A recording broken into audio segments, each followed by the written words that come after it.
नमस्कार, स्वागत है आपका के न्यूज में। आप देख रहे हैं देश की बात। मैं हूं आपके साथ विशाल पंडित। और करते हैं सुर्खियों का। महाराष्ट्र के परभणी में अंबेडकर की प्रतिमा के अपमान पर बवाल, हिंसा आगजनी के बाद पुलिस ने दागे आंसू गैस के गोले, मूर्ति पर पथराव और संविधान की छवि को हटाने का प्रयास। मनीष सिसोदिया और राघव चड्ढा की साझा प्रेस कॉन्फ्रेंस। राघव चड्ढा ने कहा, दिल्ली में भाजपा भारी मात्रा में दिल्ली वालों के वोट कटवाना चाहती है। पीएम ने स्मार्ट इंडिया हैकॉन के यंग इन्वेस्टर्स से की बातचीत। फाइनल में 1300 से ज्यादा टीम शामिल। छात्र समस्याओं को समाधान का भी दिया मत। राज्यसभा में सभापति धनखड़ के खिलाफ अविश्वास प्रस्ताव पर हंगामा, आरोप विपक्ष को बोलने नहीं देते। कानून मंत्री बोले, कांग्रेस सोरस से रिश्ता बताए। कुछ ही देर में इंडिया गठबंधन की प्रेस कॉन्फ्रेंस। मल्लिकार्जुन खड़गे अविश्वास प्रस्ताव पर करेंगे प्रेस वार्ता। इंडिया गठबंधन के कई नेता प्रेस वार्ता में रहेंगे मौजूद। राजस्थान, एमपी और दिल्ली में कोल्ड डे, पारा 10 डिग्री से नीचे। माउंट आबू में तापमान 0 डिग्री पहुंचा। हिमाचल उत्तराखंड में पाला पड़ने से चेतावनी। देख रहे हैं के न्यूज, खबरों का सारथी। दिल्ली से खबर है, कुछ ही देर में इंडिया गठबंधन की प्रेस कॉन्फ्रेंस। राज्यसभा सभापति के खिलाफ अविश्वास प्रस्ताव का मामला। मल्लिकार्जुन खड़गे अविश्वास प्रस्ताव पर करेंगे प्रेस कॉन्फ्रेंस।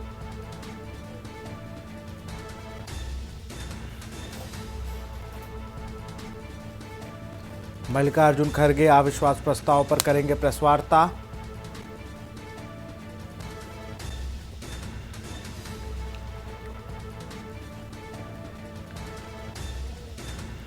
दिल्ली से खबर, कुछ ही देर में इंडिया गठबंधन की प्रेस कॉन्फ्रेंस। राज्यसभा सभापति के खिलाफ अविश्वास प्रस्ताव मामला।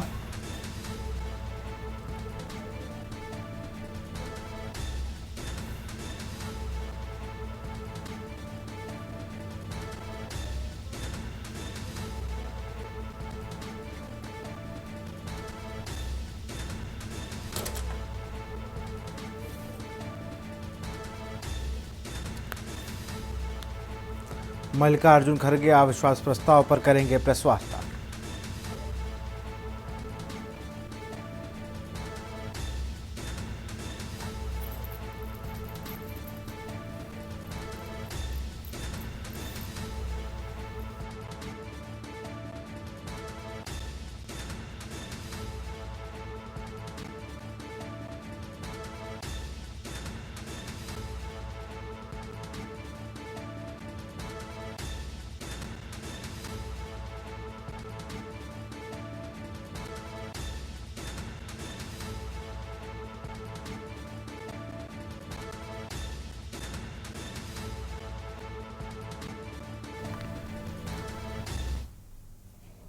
दिल्ली चुनाव से जुड़ी बड़ी खबर। चीफ इलेक्शन कमिश्नर से मिलेंगे अरविंद केजरीवाल। दिल्ली में वोट काटने के मुद्दे पर सीईसी से मिलेंगे। आज दोपहर 3:30 बजे सीईसी से होगी मुलाकात। चीफ इलेक्शन कमिश्नर से मिलेंगे अरविंद केजरीवाल।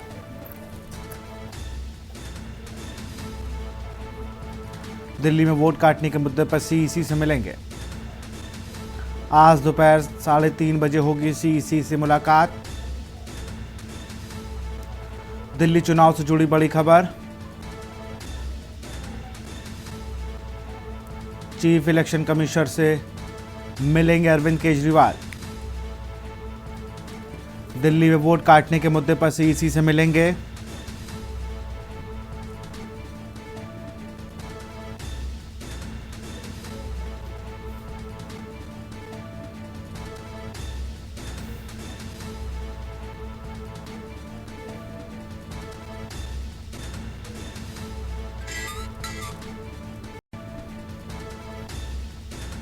दिल्ली में वोट काटने के मुद्दे पर चीफ इलेक्शन कमीशन से मिलेंगे अरविंद केजरीवाल।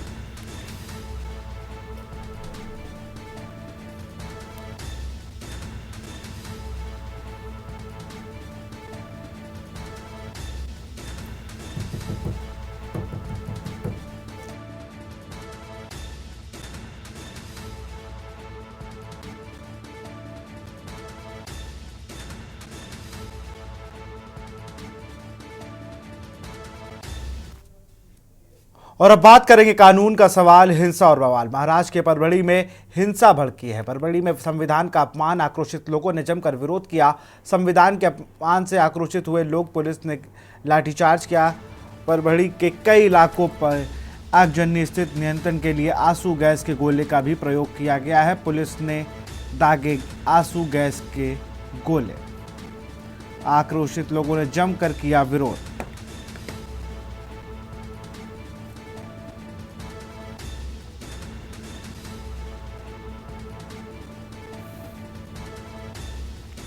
पुलिस ने किया लाठीचार्ज।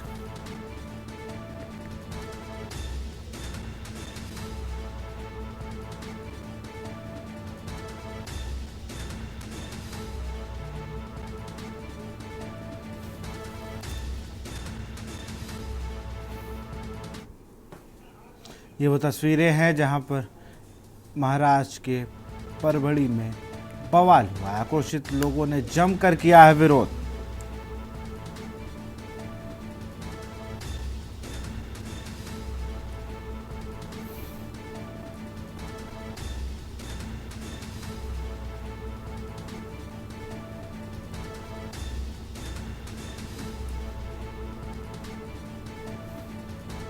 आक्रोशित लोगों ने जमकर किया विरोध।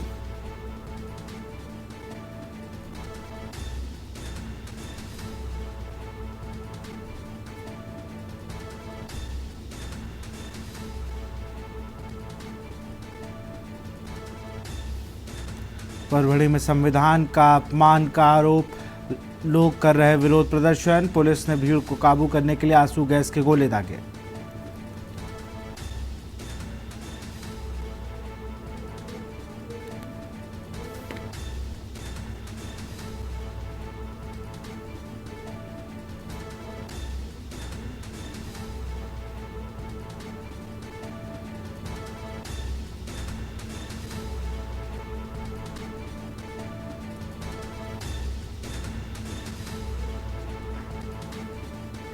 संविधान के अपमान से आक्रोशित हुए लोग। महाराष्ट्र के परभणी में हिंसा भड़की।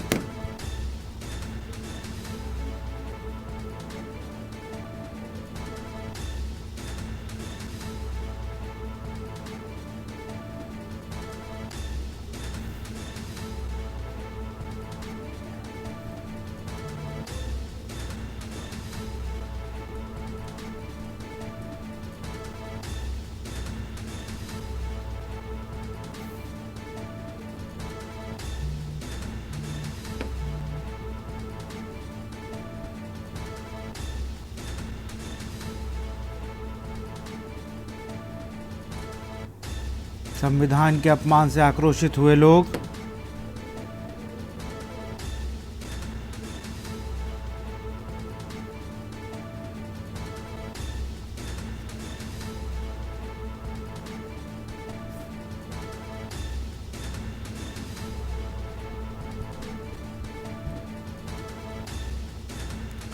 संविधान के अपमान से आक्रोशित हुए लोग। महाराष्ट्र के परभणी में हिंसा भड़की।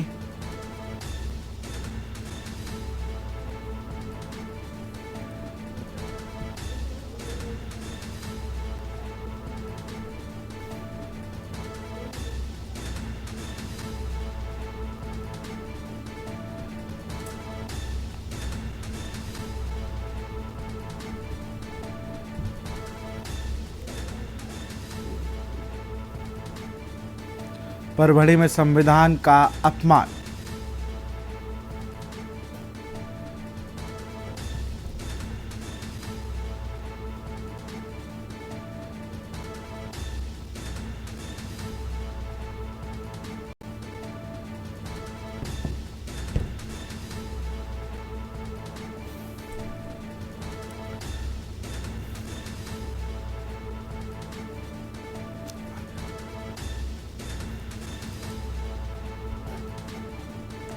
आक्रोशित लोगों ने जमकर किया विरोध।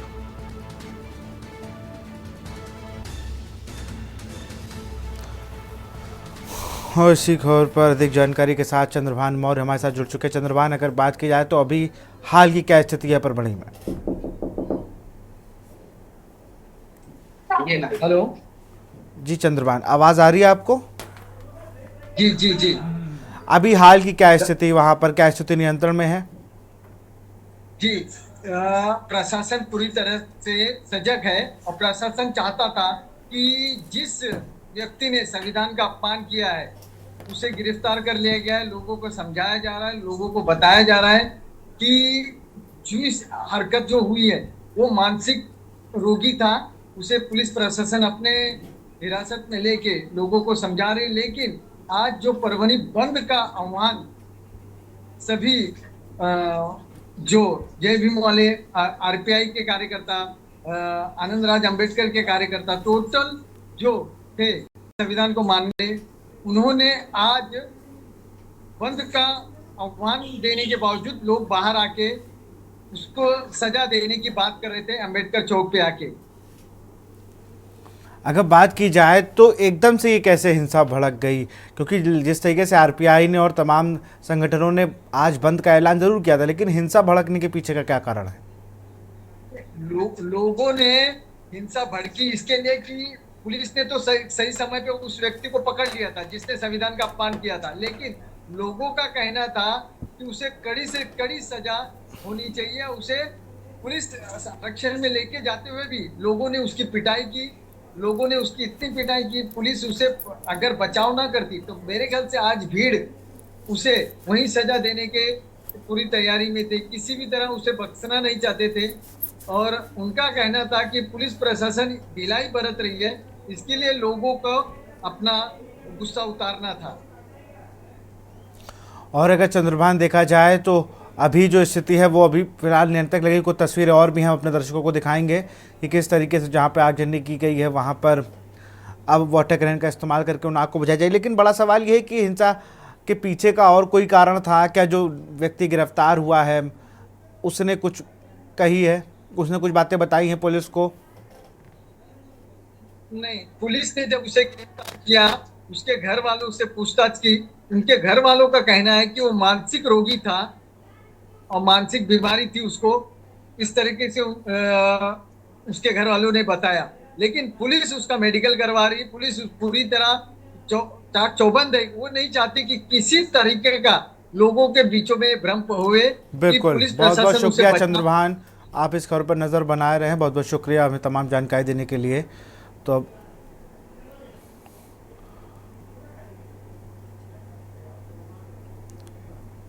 और सीधे आपको दिल्ली ले चलते हैं जहां पर इंडिया गठबंधन की प्रेस कॉन्फ्रेंस हो रही है।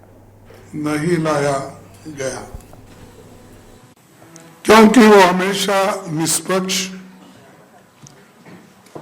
और पूरी तरह राजनीति से परे रहे। वो कभी राजनीति नहीं करे, केवल सदन चलाना, और वो भी जो सदन के रूल्स और रेगुलेशन होते हैं उसी के तहत वो सदन चलाते रहते थे। लेकिन आज हमको ये कहना पड़ता है, यह आज रूल राजनीति ज्यादा हमारे सदन में हो रही है। बाबा साहब डॉक्टर अंबेडकर ने ड्राफ्ट कॉन्स्टिट्यूशन में ये ऑफिसर्स ऑफ पार्लियामेंट खंड में पेज नंबर 31 पर साफ लिखा था कि the vice president of India shall be ex officio chairman of the Council of States। Bharat के पहले उपराष्ट्रपति और राज्यसभा के सभापति डॉक्टर सर्वपल्ली राधाकृष्णन ने 16 मई 1952 को सांसदों से कहा था, मैं किसी भी पार्टी से नहीं हूं, और इसका मतलब है कि मैं सदन में हर पार्टी से जुड़ा हुआ हूं। यानी ये इम्पार्शियलिटी बताती है। वो उन्होंने कहा कि मैं किसी पार्टी का नहीं हूं और सदन में मैं हर पार्टी का आदमी हूं, ये उन्होंने कहा। लेकिन हमें अफसोस है कि संविधान के अडॉप्शन के 75वें साल में चेयरमैन की तरफ से हो रहे बायस्ड पार्टीजन व्यवहार विपक्षी पार्टियों को उनके खिलाफ ये प्रस्ताव लाने पर मजबूर किया। पिछले 3 वर्षों में उनका आचरण उनके पद की गरिमा के विपरीत रहा है।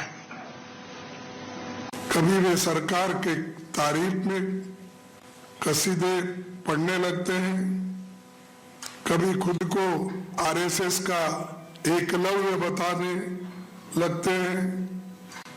इस तरह की बयानबाजी उनके पद को शोभा नहीं देती। सभापति जी सदन के अंदर प्रतिपक्ष के नेताओं को अपने विरोधियों की तरह देखते हैं।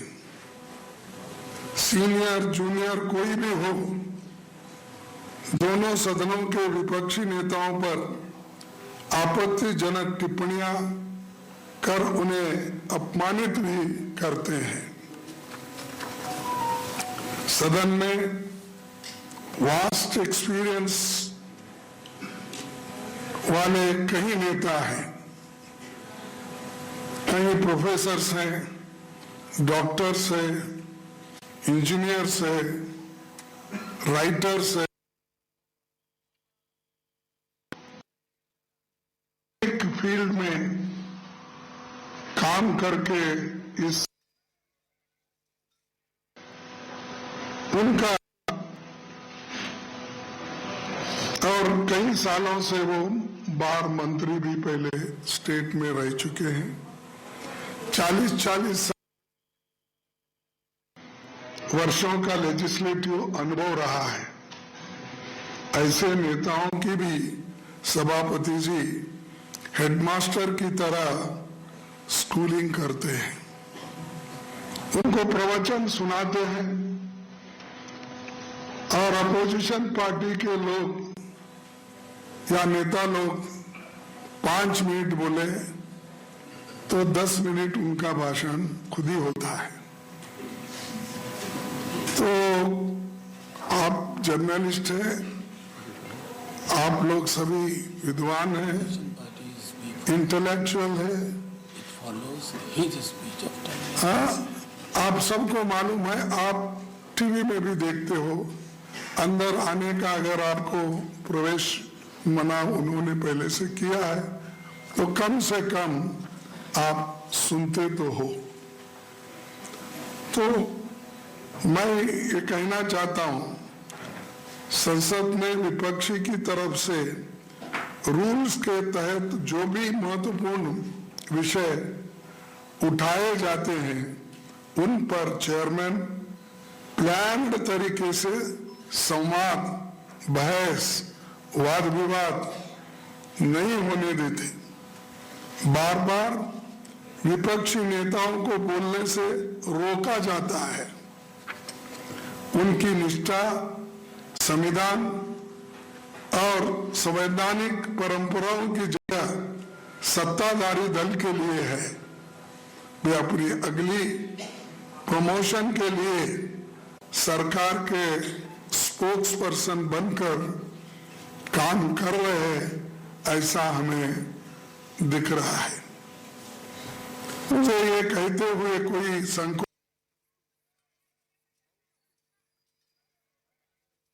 इन Rajya Sabha is the chairman himself. सदन अगर डिसरप्ट होता है तो उसका सबसे बड़ा कारण हमारे चेयरमैन साहब है और दूसरों को वो सबक सिखाते हैं और बार बार इंटरप्शन करके हाउस को बंद करने की कोशिश रूलिंग पार्टी से और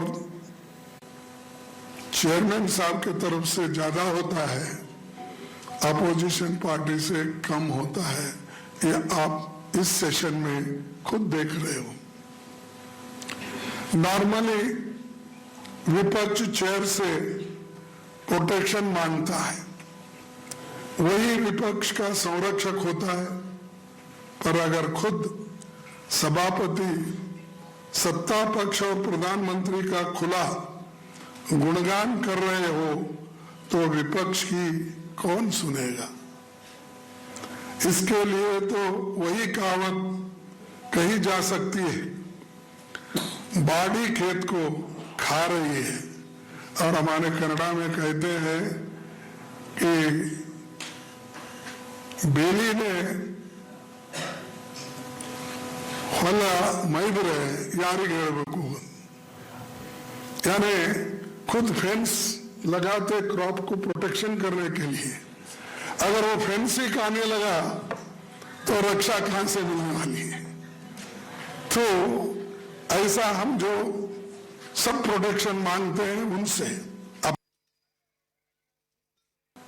लेकिन ध्यान भी नहीं देते और मेंबर्स को, रूलिंग पार्टी के मेंबर्स को वो बार बार कहने के लिए इशारा करते हैं।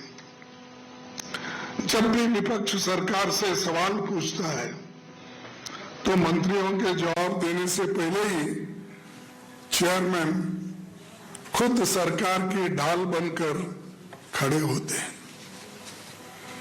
उनके आचरण ने देश के गरिमा को बहुत नुकसान पहुंचाया है।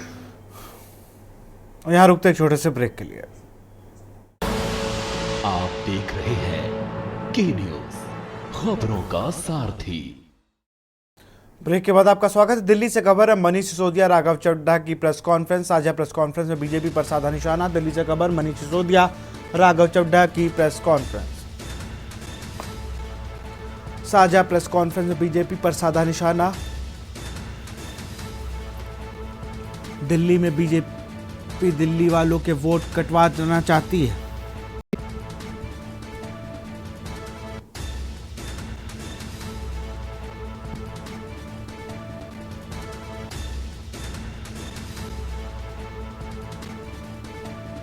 महाराष्ट्र की तर्ज पर वोट कटवा रही भाजपा, मनीष सिसोदिया और राघव चड्ढा ने आरोप लगाए हैं।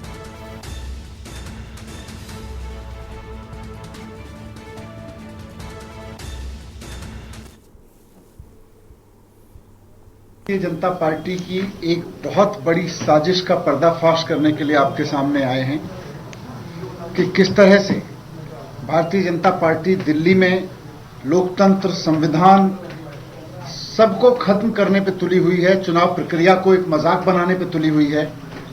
किस तरह से वो चुनाव आयोग की चुनाव की पूरी मशीनरी का दुरुपयोग करके अपने कार्यकर्ताओं के माध्यम से बड़े पैमाने पर वोट कटवा रही है और इलेक्शन को एक तरह से एक औपचारिक प्रक्रिया बनाने की साजिश रच रही है। अरविंद केजरीवाल जी ने कुछ दिन पहले आपके सामने रखा था कि कैसे शाहदरा विधानसभा में वोट कटवाने के लिए भारतीय जनता पार्टी के कार्यकर्ताओं द्वारा ऐसे लोगों के विरोध एप्लीकेशन दे दी गई हैं उनका वोट कटवाने के लिए जो अपने घरों पर 30-30 साल से रह रहे हैं और अभी भी वहीं रह रहे हैं। उन्होंने बाकायदा लोगों को आपके सामने प्रेजेंट किया था, उन्होंने बाकायदा वोटिंग कार्ड दिखाए थे। उसके बाद मीडिया ने भी बहुत सारे लोगों के घर जा जाके बताया था कि देखिए ये लोग यहीं पे रह रहे हैं, लेकिन भारतीय जनता पार्टी के कार्यकर्ता चुनाव आयोग के साथ मिलकर उनके वोट कटवाने में लगे हुए हैं। आज फिर हम आपके सामने उन्हीं तथ्यों को और सबूतों के साथ लेकर आए हैं कि किस तरह से बीजेपी इस तरह की हरकत में लगी हुई है कि दिल्ली में आम आदमी पार्टी को हराना जब उसके लिए नामुमकिन हो गया है, अरविंद केजरीवाल जी को रोकना जब नामुमकिन हो गया है, तो गली गली मोहल्ले मोहल्ले में किस तरह से वोट कटवा के आम आदमी पार्टी को हराने की साजिश की जाए, ये आज हम पर्दाफाश आपके सामने रख रहे हैं। हमने एक विधानसभा का जिक्र आपसे किया था पिछले प्रेस कॉन्फ्रेंस में आज हम 7 विधानसभाओं का डेटा और लेकर आए हैं, 7 विधानसभाओं के तथ्य और लेकर आए हैं, जहां बड़ी संख्या में एप्लीकेशंस फाइल किए गए हैं लोगों के वोट काटने के लिए, ऐसे लोगों के वोट काटने के लिए जो वर्षों से उसी पते पर रह रहे हैं, जिनके वोट उस पते पर बने हुए हैं, और उन्हीं पर रहते हुए जहां वो रह रहे हैं वहां उनके वोट भारतीय जनता पार्टी कटवा रही है। कई ऐसी विधानसभाएं हैं जहां हजारों वोट काटने की, कई हजार वोट काटने की एप्लीकेशन भारतीय जनता पार्टी के कार्यकर्ताओं द्वारा दी जा रही है।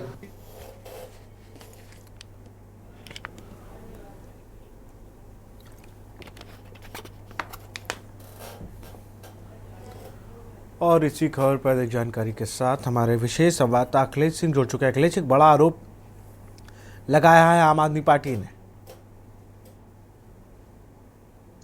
देखिए विशाल, आपको बता दें कि दिल्ली का विधानसभा चुनाव भले ही अभी शुरू ना हुआ हो और चुनाव आयोग ने उसकी घोषणा नहीं की हो, लेकिन चुनावी दंगल के तौर पर सभी पार्टियां एक दूसरे पर आरोप और प्रत्यारोप का दौर उसी तरह से लगा रही हैं जैसे लग रहा हो कि चुनाव का दौर चल रहा हो। अब बात रही कि आज प्रेस कॉन्फ्रेंस मनीष सिसोदिया ने की और मनीष सिसोदिया ने यह आरोप लगाया कि दिल्ली की 7 विधानसभा क्षेत्रों से करीब 22,000 वोटों को संशोधित करने के लिए एप्लीकेशन दी गई, जबकि संशोधित करने की जो समय सीमा वोटर लिस्ट के लिए चुनाव आयोग की तरफ से निर्धारित की गई थी वो 28 अक्टूबर थी। फिलहाल वो तारीख निकल चुकी है। उसके बाद मनीष सिसोदिया की तरफ से ये कहा गया कि भारतीय जनता पार्टी के नेताओं की तरफ से, उनसे ताल्लुक रखने वाले लोगों की तरफ से और उनके दूसरे कार्यकर्ताओं की तरफ से ये एप्लीकेशन दी गई है कि दोबारा इन वोटों को काटा जाए, इन वोटों को जोड़ा जाए और इनमें संशोधन किया जाए। तो इसको लेकर एक बड़ा आरोप कहा गया। इससे पहले आम आदमी पार्टी की तरफ से प्रेस कॉन्फ्रेंस करके बाकायदा इसका खुलासा किया गया था कि एक विधानसभा क्षेत्र में वोटों को काटा गया, वोटों को हटाया गया और कई अलग तरह के वोटों को जोड़ा गया। लेकिन आज जब प्रेस कॉन्फ्रेंस मनीष सिसोदिया और राघव चड्ढा की तरफ से की गई तो दोनों लोगों ने तरफ से आंकड़े भी पेश किए कि दिल्ली की किस किस विधानसभा में कितने कितने वोट काटे गए। अगर हम उस लिहाज से आपको बताएं तो दिल्ली के कई ऐसे विधानसभा क्षेत्र हैं जहां पर वोट काटने की प्रक्रिया को लेकर जो आरोप आम आदमी पार्टी की तरफ से लगाया गया, तो उसमें देखा जाए तो करावल नगर से 3,260 वोटों की हेराफेरी की गई, जैसा कि मनीष सिसोदिया और राघव चड्ढा के तरफ से आरोप लगाया गया।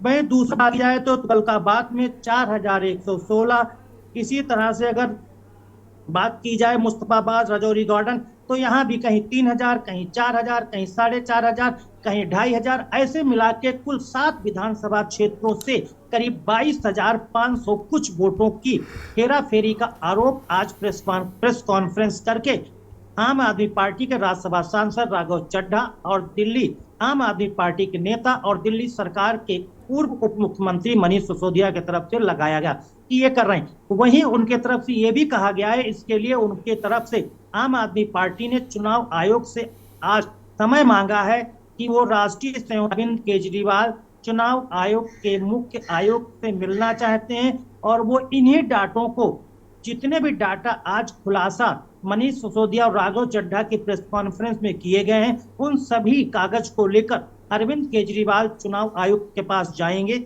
और उनकी शिकायत करेंगे कि वोटर लिस्ट को संशोधित करने की समय सीमा 28 अक्टूबर तय की गई थी, तो उसके बाद इसमें संशोधन करने की एप्लीकेशन क्यों दी जा रही और उन एप्लीकेशन को स्वीकार क्यों किया जा रहा है, और जिन जगहों पर वोट दिल्ली के मतदाताओं के काटे गए हैं वो मतदाता लंबे समय से वहां रह रहे हैं, उनके वहां पर किसी के किराए पर घर है, कोई वहां पर अस्थायी तौर पर रह रहा है, किसी का स्थायी निवास है, उनके पहले से वोटर बने हुए हैं, वोटर लिस्ट में उनका नाम है, उनके पास मतदाता पहचान पत्र है, फिर भी उन लोगों के वोटर लिस्ट से कैसे गायब किए गए। और इस ये बड़ा सवाल, ये बड़ा आरोप भी है अखिलेश। देखिए जिस तरीके से लगातार वो जो चीजें मनीष सिसोदिया और राघव चड्ढा ने बताई कि लगातार जो कुछ ही लोग हैं, 2 दर्जन लोग हैं जो लगभग 4,000 से ज़्यादा लोगों की शिकायत कर रहे हैं, और ये लोग एक विधानसभा में एक बूथ पर रहकर या एक वार्ड में रहकर ये पूरी विधानसभा के वोटर्स को बता रहे या नहीं रहते, ये भी एक आरोप लगाया अखिलेश। बिल्कुल विशाल, आपको बता दें कि मनीष सिसोदिया ने अपनी प्रेस कॉन्फ्रेंस में पूरी तरह से खुलासा करते हुए भारतीय जनता पार्टी पर आरोप लगाया कि जिन लोगों के द्वारा वोटर लिस्ट को संशोधित करने के लिए एप्लीकेशन दी गई है, वो एप्लीकेशन देने वाले लोग भारतीय जनता पार्टी के नेता हैं, भारतीय जनता पार्टी के पदाधिकारी हैं, भारतीय जनता पार्टी के कार्यकर्ता हैं, या फिर उनकी विचारधारा उनसे जुड़े हुए लोग हैं और उनके बूथ हैं, उन पर वो काम कर रहे हैं। इसलिए इसे एक साजिश के तहत देखा जाना चाहिए। और चूंकि लोकतंत्र में और संविधान में भीमराव अंबेडकर बाबा साहब ने ये आम आदमी को मताधिकार का अधिकार दिया है, अब मताधिकार के अधिकार को वो विधानसभा के आगामी चुनाव में इस्तेमाल करेंगे, लेकिन उससे पहले ही उनको वंचित किया गया। ये उन्होंने मनीष सिसोदिया की तरफ से भारतीय जनता पार्टी पर आरोप लगाया कि वो लोकतंत्र ही नहीं, संविधान को भी खंडित करने का पूरी तरह से काम कर रहे हैं। ये साजिश के तहत दिल्ली विधानसभा चुनाव जीतना चाहती है भारतीय जनता पार्टी। विशाल, बहुत बहुत शुक्रिया अखिलेश आपका तमाम जानकारी के लिए। तो हम दिल्ली से खबर आपको बताया, जहाँ साझा प्रेस कॉन्फ्रेंस करके मनीष सिसोदिया और राघव चड्ढा ने बीजेपी पर बड़े आरोप लगाए। आप समर्थक ने मतदाताओं की सूची से हटाए जा रहे नाम।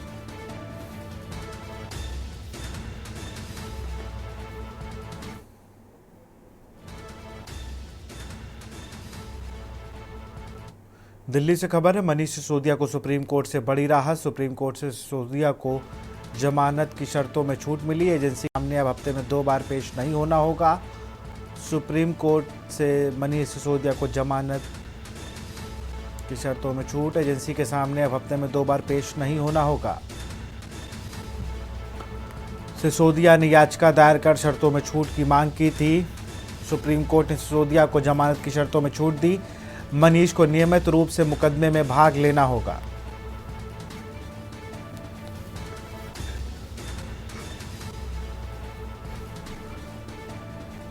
सुप्रीम कोर्ट ने सिसोदिया को जमानत की शर्तों में छूट दी।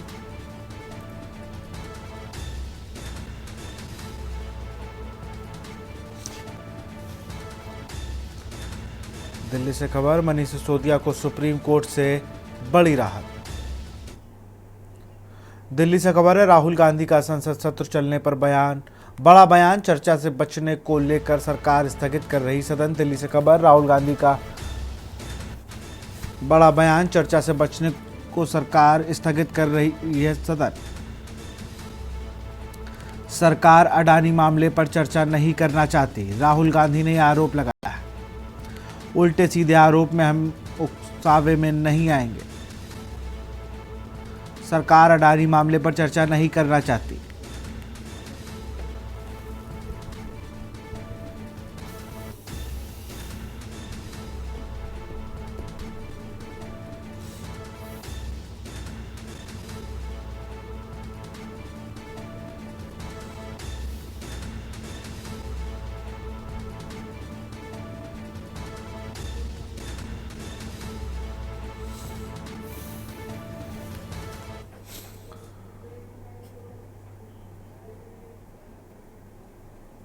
सरकार अडानी मामले पर चर्चा नहीं करना चाहती है, राहुल गांधी। दौसा में खेलते समय बोरवेल में गिरे 5 वर्षीय बच्चे को बचाने के लिए बुधवार को 46 घंटे बाद अभियान शुरू हुआ। बचाव अधिकारी योगेश कुमार ने बताया कि बच्चे को बचाने के लिए 35 मीटर गहरा गड्ढा खोदा गया है। और वहीं एक न्यूज़ एजेंसी से बात करते हुए योगेश ने बताया कि हमने 35 मीटर गहरा गड्ढा खोदा है और लड़के को बचाने के लिए 46 से 48 मीटर और खोदने की ज़रूरत है। हम अपने सर्वश्रेष्ठ प्रयास कर रहे हैं और आज बचाव अभियान पूरा करने की कोशिश कर रहे हैं। राजस्थान के दौसा जिले में 150 फुट गहरे बोरवेल में फंसे 5 साल के बच्चे को बचाने का अभियान बुधवार को तीसरे दिन भी जारी है। बच्चे को बोरवेल में फंसे हुए 40 घंटे से ज्यादा समय बीत चुका है। कालीखाड़ गांव में एक खेत में खेलते वक्त सोमवार दोपहर को आर्यन खुले बोरवेल में गिर गया था। फिलहाल बच्चे को पाइप के जरिए ऑक्सीजन पहुंचाई जा रही है। वहीं रेस्क्यू टीम बोरवेल के पास ही एक और गड्ढा खोदने में जुटी है ताकि बच्चे तक पहुंचा जा सके। इसके अलावा बच्चे को बोरवेल में ही रस्सी और बाकी उपकरणों की मदद से बाहर निकालने की कवायदें भी जारी हैं। कल हमारे यहाँ पे पाइलिंग मशीन मौके पे पहुँच गई थी और रात को तकरीबन 3 से 3:30 बजे के आसपास हमने पाइलिंग मशीन से काम स्टार्ट करवा दिया था। स्टार्टिंग से ही हमने दोनों पैरेलल ऑपरेशंस चलाए थे। पहले में तो जिसमें कि हम उसको डायरेक्टली जो होल था उसी के माध्यम से हम बच्चे को बाहर निकालने के प्रयास कर रहे थे। ऑल्दो वो प्रयास अभी भी जारी है। उसमें चैलेंजेस हैं क्योंकि होल अलग अलग डाया का है नीचे तक, और बच्चे को पकड़ना बांधने की कई समस्याएं आ रही थी। पैरेलली हमने जो है एक वर्टिकल ड्रिल जो कि पाइलिंग मशीन हमारी कर रही है। पुलिस और एसडीआरएफ की टीम अपनी पूरी कौशल के साथ इस ऑपरेशन को अंजाम दे रही है। बच्चा तकरीबन 150 फीट के आसपास है, उससे थोड़े से नीचे तक हम वर्टिकल ड्रिलिंग करेंगे पाइलिंग मशीन से। उसके बाद उसमें एक केसिंग डाली जाएगी, और केसिंग जब नीचे उतर जाएगी उससे हमारा जो ये वर्टिकल ड्रिल हुआ है ये एक सिक्योर हो जाएगा, और उसके बाद फिर हम हॉरिजॉन्टल ड्रिल करके बच्चे तक पहुंचने के प्रयास करेंगे। इसमें जो है कि अगेन अभी की यदि मैं बात करूं तो तकरीबन 110 फीट के आसपास जो है हमारी मशीन ने रात 3:30-4 बजे से ड्रिलिंग कर दी है। बोरवेल के बराबर में गड्ढा खोदने के लिए कई अर्थ मूवर्स और ट्रैक्टरों को तैनात किया गया है। एसडीआरएफ की टीम बोरवेल में डाले गए कैमरे से बच्चे की हर गतिविधि पर नजर रख रही है।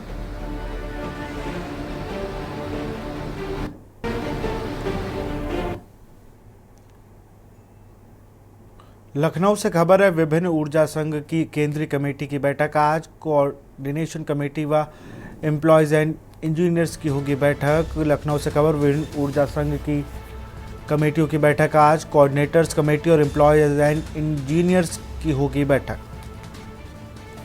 बैठक में तैयार होगी निजीकरण विरोधी आंदोलन की रूपरेखा।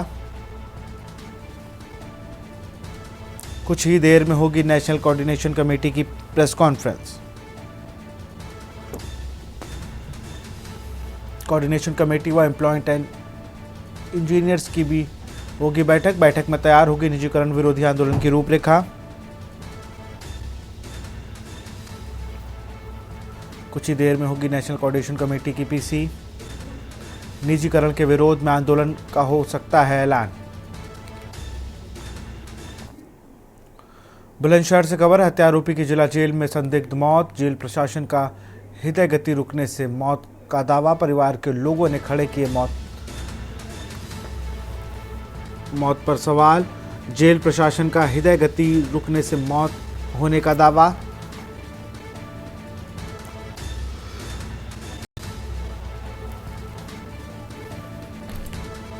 मृतक गोपाल को नहीं था कोई हृदय रोग।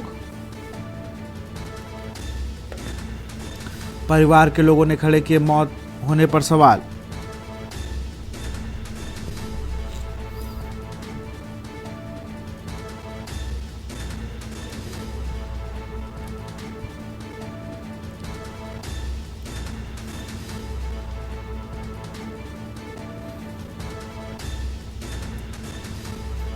बुलंदशहर से खबर, हत्या आरोपी की जिला जेल में संदिग्ध मौत।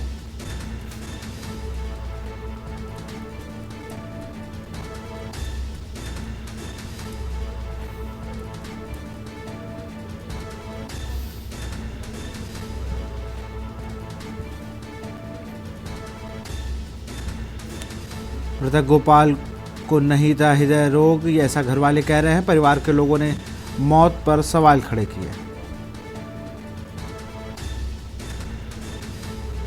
मृतक गोपाल को नहीं था कोई भी हृदय रोग। एक्सपायर हो गए थे। कहाँ पर? जेल में। अच्छा, किस मामले में जेल में थे? वो 302 के केस में थे। मर्डर के मामले में जेल में?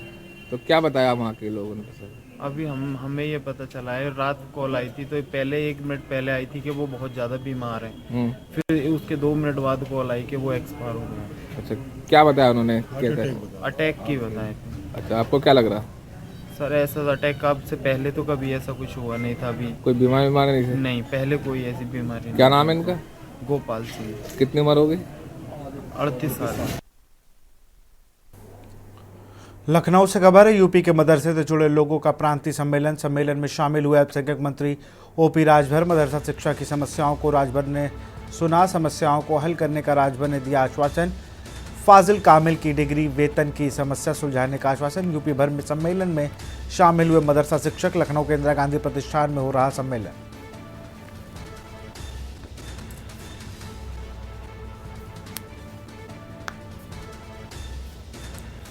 समस्याओं को हल कराने का राजभर ने दिया आश्वासन।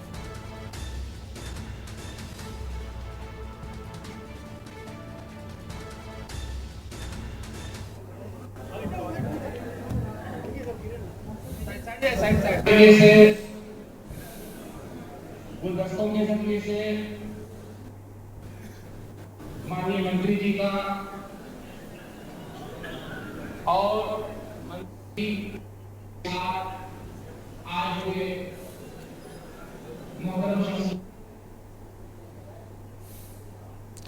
मदरसा शिक्षा की समस्याओं को राजभर ने सुना। मौलाना अब्दुल्ला फारी साहब तर्जुमान all India teacher association Madaris Arabia से गुजारिश करूंगा कि माननीय चेतना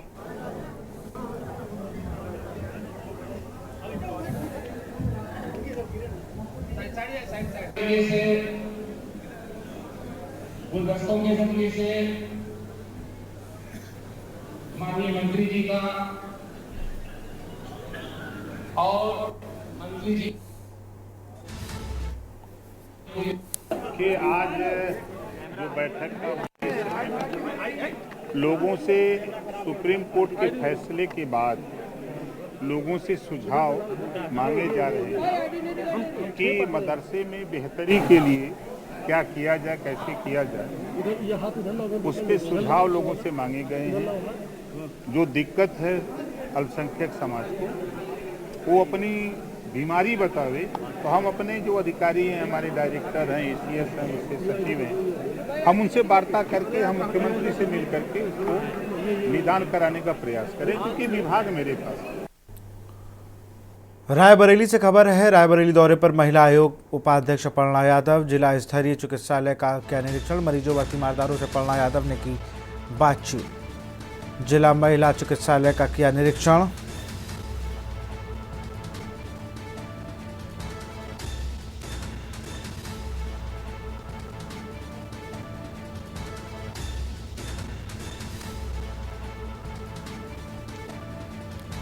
महिला बंदियों से भी अपर्णा करेंगी बातचीत।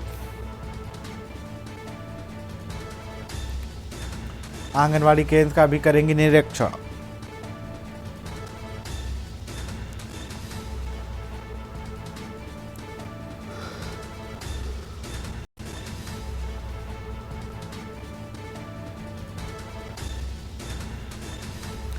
रायबरेली से खबर, महिला आयोग उपाध्यक्ष अपर्णा यादव पहुंची रायबरेली।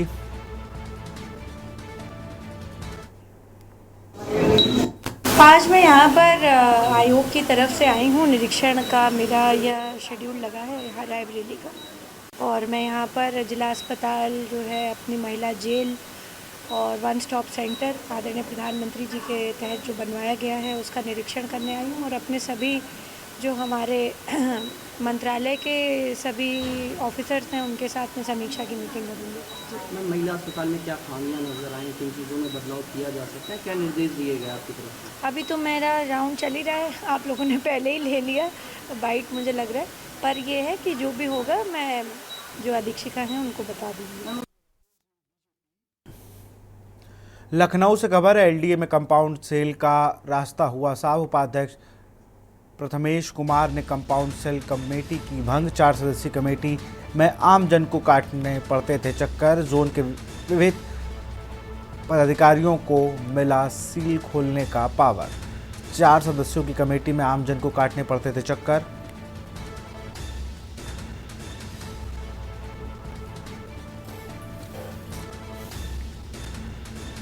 जोन के विहित पदाधिकारियों को मिला सील खोलने का पावर।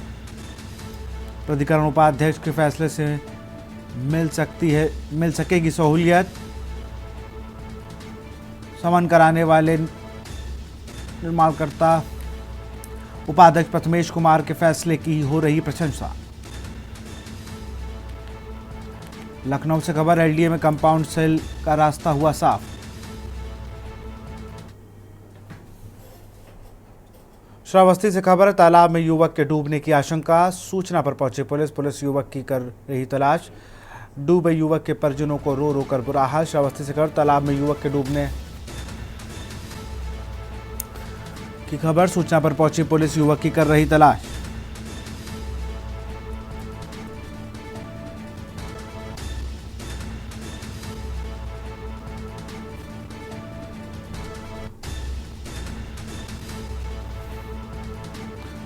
तालाब में युवक के डूबने की आशंका।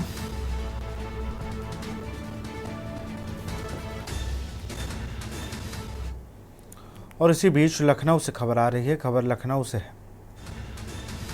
सपा कार्यालय के बाहर एक बार फिर लगा पोस्टर।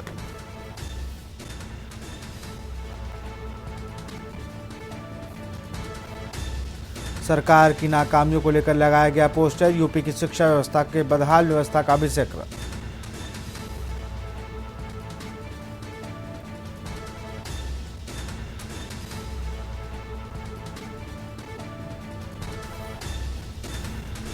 सपा कार्यालय के बाहर एक बार फिर लगा पोस्टर। सरकार की नाकामियों का जिक्र करते हुए लगाया गया पोस्टर।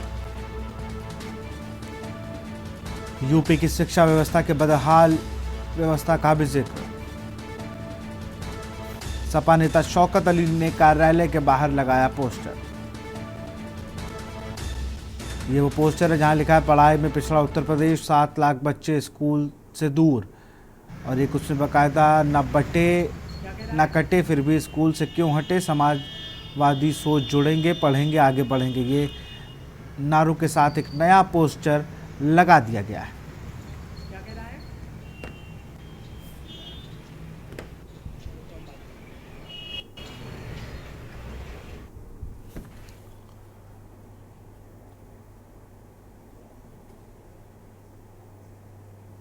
उत्तर प्रदेश के सहारनपुर में शादी के दौरान अजीब घटना हो गई। शादी की रस्मों से पहले एक महिला ने जमकर हंगामा काट लिया। महिला ने खुद को दूल्हे की प्रेमिका बताया, साथ ही कहा कि वो लिव इन रिलेशनशिप में रह रहे थे। इसके बाद दुल्हन के परिजनों ने शादी तोड़ दी।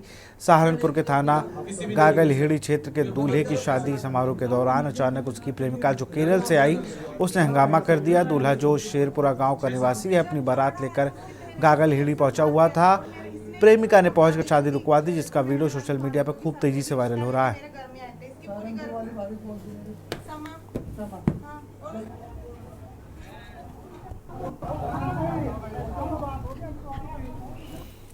थाना गागलहेड़ी क्षेत्र में जो युवक था वो कस्बा गागलहेड़ी की रहने वाली एक महिला थी। जब वहां से युवक के घर परिवार शादी के लिए गागलहेड़ी आते हैं तो एक महिला केरल से जो आती है वो बताती है कि उसी युवक के साथ वो 7 सालों से रिलेशनशिप में थी केरला में, और ये तथ्य छिपाते हुए वो दूसरी शादी कर रहा है। जब वहाँ पे स्थानीय पुलिस पहुँचती है तो बीच अगलाव किया जाता है। तीनों ही पक्षों को समझाया जाता है। जो लड़की वाले हैं, जो गागलहेड़ी कस्बे के रहने वाले हैं, उनके द्वारा अभी बताया जा रहा है कि जो शादी है वो तोड़ दी गई है और अभी तक थाने में किसी भी पक्ष से कोई तहरीर नहीं आई।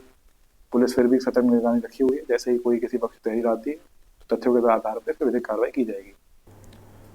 खबर कासगंज से है, जहां तीर नगरी सोरो में मोक्ष एकादशी के पर्व पर विश्व हिंदू परिषद सहित हिंदू संगठनों ने पंचकोसी परिक्रमा आयोजन का आह्वान किया था, जिसके चलते मोक्ष एकादशी के पर्व पर देश भर से आए अनेकों साधु संतों के साथ लाखों श्रद्धालुओं ने पंचकोसी परिक्रमा लगाई। पंचकोसी परिक्रमा सोरो हरि की पौड़ी स्थित बराह भगवान मंदिर से शुरू होकर योगेश्वर मंदिर सूरज कुंड से होते हुए परिक्रमा पुनः वराह मंदिर पर संपन्न हुई। इस दौरान विश्व हिंदू परिषद के प्रचारक नरेश नंदन ने बताया कि सोरो शुक्र क्षेत्र में वराह भगवान का अवतरण हुआ था।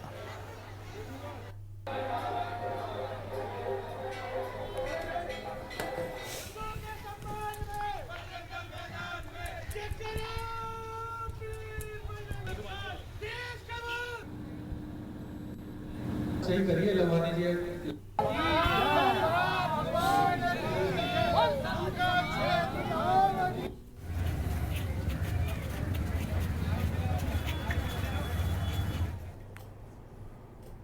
खबर मऊ से है, जहां कोपागंज ब्लॉक की मुस्कुरा ग्राम पंचायत में पोखरी व चक रोड पर निर्माण में मनमानी की जांच शुरू हुई है। ग्राम पंचायत में प्रधान व ग्राम पंचायत सचिव ने पोखरी का निर्माण कार्य कराया था। ग्रामीण गाइड लाइन के तहत पोखरी निर्माण में जॉब कार्ड धारकों को रोजगार मुहैया नहीं कराया गया। इसके बजाय मनमाने ढंग से जेसीबी मशीन से खुदाई करा ली गई। ग्रामीणों की शिकायत पर लोकपाल विनीता पांडे ने गांव पहुंचकर आरोपों की जांच शुरू कर दी। लोकपाल ने बताया कि रिपोर्ट तैयार कर उच्च अधिकारियों को भेज दी जाएगी।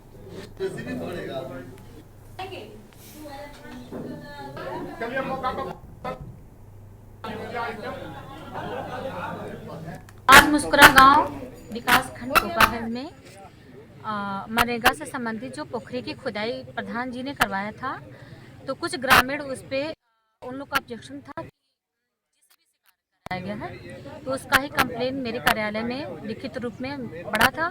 तो उसी के मद्देनज़र मैं आज ग्राम सभा में जांच करने आई हूँ और शिकायत के हिसाब से एक एक पॉइंट पे मैं गई हूँ। मौके पे मेजरमेंट भी किया गया था। हम पंचायत के विकास के लिए जो धन आता है, चाहे मनरेगा के रूप में 14वां वित्त, 15वां वित्त या किसी तरह का, ग्राम प्रधान और प्रधानपति द्वारा लूट हो रही है। हमारे ग्राम पंचायत में विपक्षी गण द्वारा 2 पोखरी और एक चक मार्ग का जांच आई थी, चक मार्ग की जांच आई थी।